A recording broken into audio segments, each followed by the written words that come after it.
Ciao ragazzi. Today I am doing an interview all by myself. So stay tuned and like and subscribe and bibbidi bobbidi. Good morning everyone. We are here to do an interview today and we have a special guest here today. So let's begin. And thank you so much for being here. And what is your name? Hi, my name is Sarah Coleman Leanhart. What is your name? My name is Mia Liliana Bozy, and I am the commander of Arte Automobilistica. Fantastic. Thank you so much for being here. How long have you been detailing? Oh man, a little bit over 10 years now. I stopped counting after about 8 years. So over 10 years now, probably closer to about 12 because I started when I was 23, 24, and I'm 35 now. So.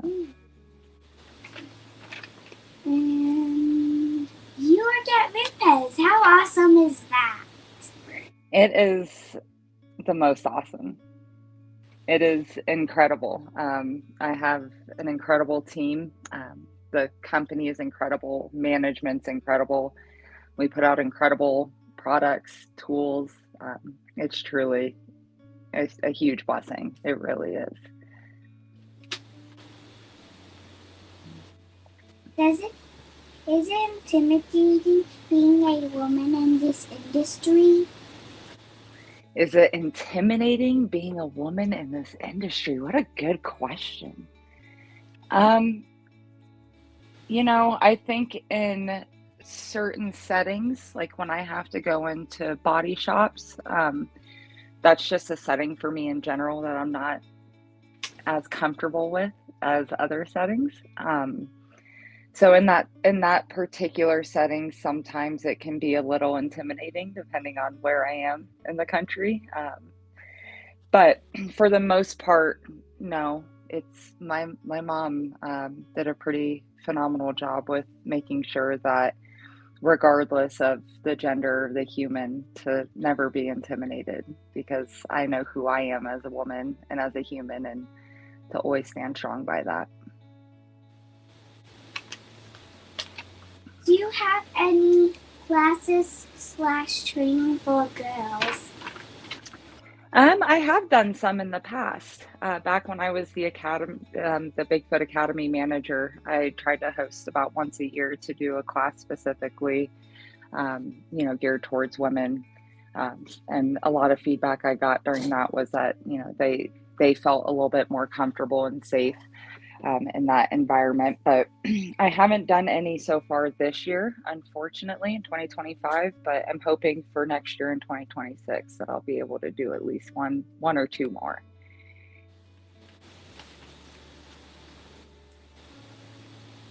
Do you still feel like you need to prove yourself sometimes? Oh man, you're asking some really good questions. Oh man. Uh, yes and no. Um, there, I think because of everything that my parents had accomplished, the trajectory, if you will, that they went. My mom, she left high school at 15 and got her law degree and opened up her law firm by the time she was in her mid 20s. And my dad was an engineer. So I always, I think subconsciously have this feeling of I need to make sure that I'm always doing better for them and to make them proud. But as far as, having to prove myself to like the industry, I don't think so, because I think it's really important for us to all realize that, no matter how long you've been doing something, you don't know everything. You can't touch every type of surface or every type of paint.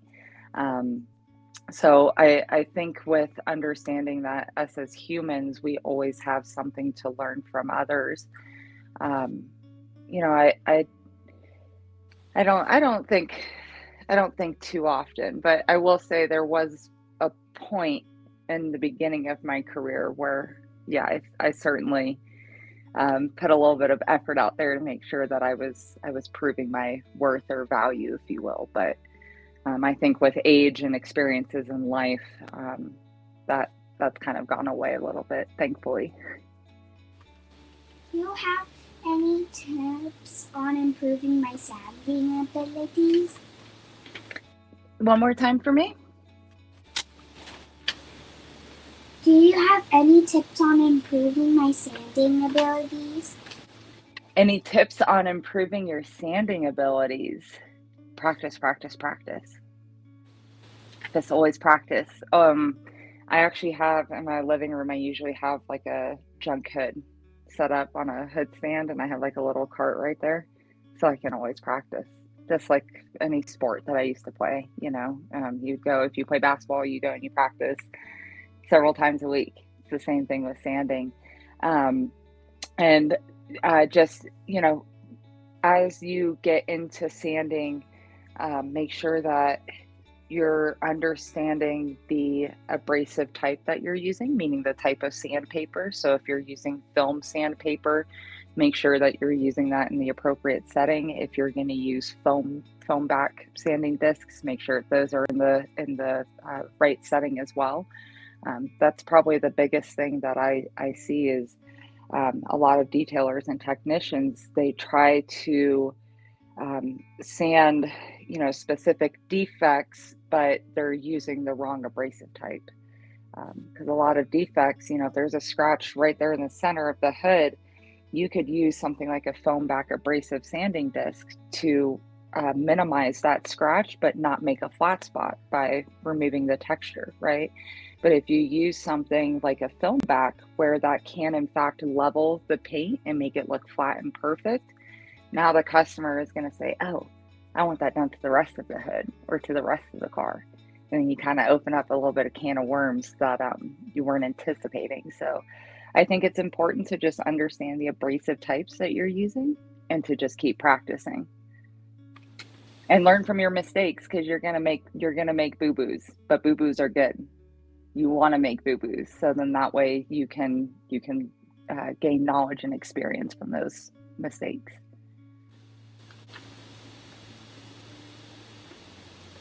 How can I get better at using a uh, ro- uh, rotary machine? How to get better at using a rotary machine? Number one, make sure you get a Rupes rotary, because it's a very light rotary. It's the lightest on the market. So I can actually use a Rupes rotary full speed one-handed. That's how light it is. Um, they're very, very light tools. If you compare it to a DeWalt Makita, which I learned how to use a rotary on a DeWalt, but they're about 9 pounds. Ours are 4 pounds. So there's a little bit of a weight difference, speed difference.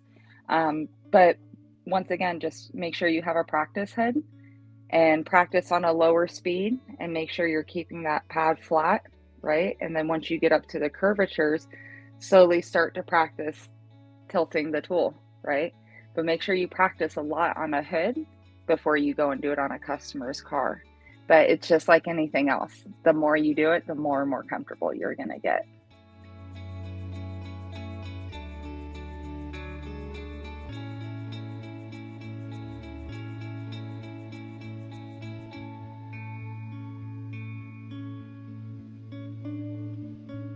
Are boats harder to work on than cars? It's all about perspective. I like working on boats, and I like working on really beat up and oxidized boats. But the reason that I like doing it is because it's a lot more difficult on your mind, because there's so much real estate. They're so big, right? And they're so tall and wide, and there's so much more surface area to cover with a boat than there is with a car. So sometimes I think it's a little bit more difficult to stay focused on a big project like a boat, but I like to have that mental focus. But most boats do have what's called gel coat instead of clear coat, and gel coat is a lot thicker than clear coat. Clear coat is about as thin as this Post-it note, And gel coat is, I mean, it's like thicker than this. So you have a lot more material to work with. You can be a lot more aggressive, which I like. Um, but it's a more of a mental game for me than anything.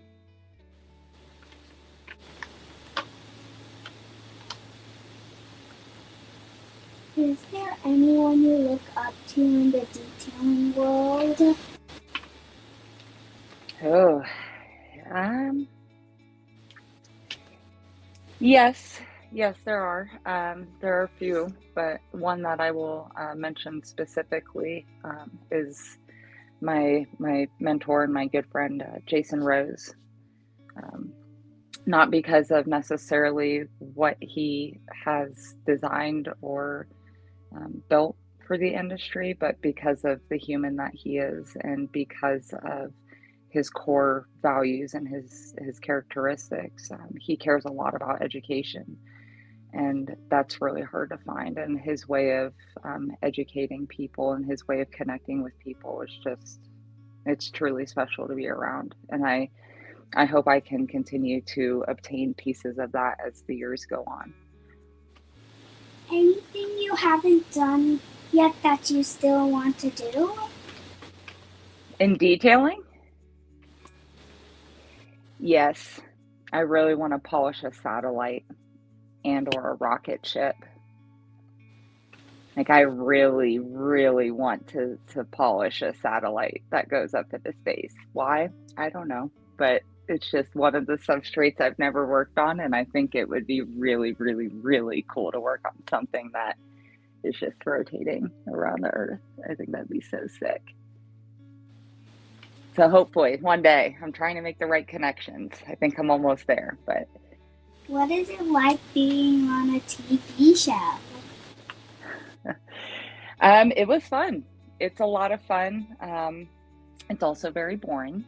There's a lot of sitting around, and you can't really talk. You can't make noise. You can't use the restroom. Thankfully, I had my Nintendo Switch and my Game Boy with me, so I was able to stay entertained for quite a while. But it was really cool just to work on all those different cars to impact the lives that we did.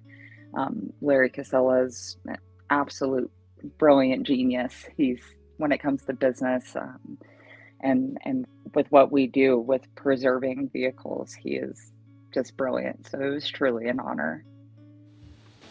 Do you like to listen to music when you detail? I listen to music when I do everything. So yes, I have several different playlists on my Spotify, specifically for when I'm working, and I always have to have music on. I just like background noise. So yes. If so, what are some things that is on your playlist? Oh, I have a lot of Logic. I like Logic a lot. I have a lot of swing music on there too, like New Orleans style jazz and swing music. But a lot of like hype music too, hip hop and rap. But Logic is probably, I'm pretty sure I'm in his top 0.01% listeners in the country, or in the world, sorry. So I listen to him a lot. If I could only go to one event, would you recommend SEMA or MTE? Ooh, I think if you just love cars, right? You love any and everything to do with cars. I think SEMA would be a really great experience. But if you want an experience that it's a little bit more intimate and you have a little bit more, if you want to have some more one-on-one time with the vendors and detailers and such, I think Mobile Tech would be a fantastic option. And that, You did so awesome. So now I got a question for you. Do you think right now, with where you're at in your life and at your age, you want to eventually get into detailing? Yeah. Yeah. What makes you want to do detailing? Because I do a lot of stuff in detailing, like PPF, paint protection. Ooh. Wow. I do buffing, and sometimes I do tire cleans and window cleans. You are well on your way. You know, I can't do paint protection film to save my life. I've tried. I've tried paint protection film and window tinting. Not for me. So I'm really, really happy to hear how versatile you are becoming, especially at this age. That's truly amazing. Where do you want to eventually own your own business, you think, one day? Yeah. So you want to be an entrepreneur, huh? Hmm? I love that. That's awesome. What makes you want to be an entrepreneur? Look at me. Do you want to be your own boss? Oh, money. Money? Yeah, I get that, girl. Yeah, I'm excited to see what you build one day. I'm really, really excited. All right, guys, I do have to get ready to jump into the car in about 10 minutes to head to the airport. I'm going to go see Niagara Falls. Have you seen Niagara Falls? Mia has not. I have. That is amazing, especially this time of year. This is the perfect time to go. Right before it gets right too cold, you picked the right time. You did a great job. Oh, I'm really excited. I'm It's really, gonna be really stoked. enjoy it. Sarah, thank you so much. When we were talking, when I heard you talking about how good of a person like Jason is, that's why immediately I think of you as a person in the industry to look up to. You're just a kind-hearted person, and you're one of the best people that I've ever met. And anytime I go to SEMA or MTE, I make a beeline to find you. And I'll wait around if you're busy at the Rupes booth or anything like that just to say hi, give you a hug, and just, catch up for a few minutes. But I really appreciate you and everything you do. And I just want to thank you so much for taking the time out to talk to my daughter. Of course, dude. Thank you so much for your kind words, and thank you for thinking of me. This really made me really warm inside. So thank you. And I think Thank you understand how honored I am, Mia. I mean it. I'm honored that you wanted to talk to me. So thank you. Will I see you? Will I get to see you at SEMA this year? I don't know. We try not to get her out of school because she's big on, like, she gets a perfect attendance award every month, and she's like student of the month almost every month. So it's Heck hard. yes. But at the same time, like, I do want to take her. So we'll see. I'll be there. I might Okay. bring her up for a day. Because it's what, like Wednesday through Saturday this year or something like that. I think it's Monday to Friday still. I hope, Okay. because I land Sunday. So I know. Well, maybe we'll come up because it's a quick drive for us. It's only about 3.5 hours. Mm, So okay. we might just drive up for a day. Because Okay. I still go to Rennie's party and stuff like that. So I'll probably come up, come home, and maybe I'll bring her up like Friday or something like that. As a chance for her to come out. That Friday would be good too, because it's a little bit slower. It's open for the general public. Yeah. So that would be so sick. Oh, I would love it. Okay, cool. Well, Mia, I hope. Have fun. Thank you, Mia. I hope I get to meet you soon. And if not, homie, I'll see you in a couple, like 3 weeks, huh? Yeah. All right. All blessings. Thank you so Thank much, you. guys.